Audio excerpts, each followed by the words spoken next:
director Doug as he spans the globe by sea, by land, and air to bring you the best of Figures in Action!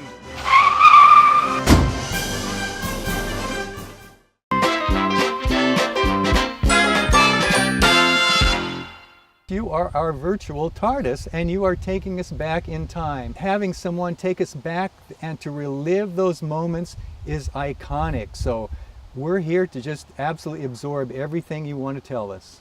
Well, that's a very interesting point, so talking about the moment, and that's a good lead-in, because the moment it was first aired in Britain was literally a day after the assassination of John Kennedy.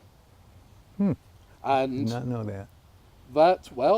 That was, I better give the exact date, it was shown 23rd of November 1963. 1963, wow. And even in those far off days, the BBC liked to be precise on cue, we're now filming, or we're now showing it live, as TV was in those days.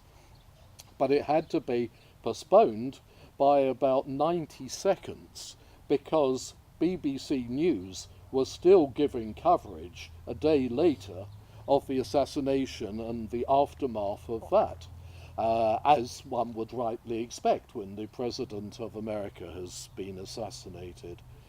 And they were worried a week later, when the second episode of Doctor Who was to be screened, that many people hadn't seen the first one, so they cut out the programme they were showing beforehand to re-show the first episode and then go live to the second episode. So that was 1963. I was actually sitting there watching it at home. I was a new member of the BBC. I had literally joined the BBC myself a couple of months earlier in September of 1963, which in my time was BBC Enterprises, which had been set up specifically to look at exploiting the rights of all television and radio programmes if there was something that could be done with it. Maybe publishing T-shirts, toys, selling the programme overseas, a whole variety of different things.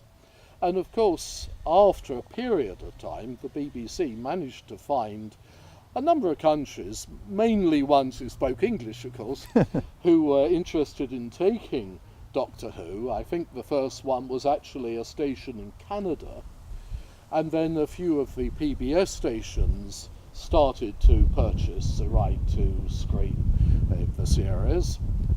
But it was rather bitty, the station there, another one sort of up north, one over on the east coast. It was never coverage. It was what I think you guys call syndication.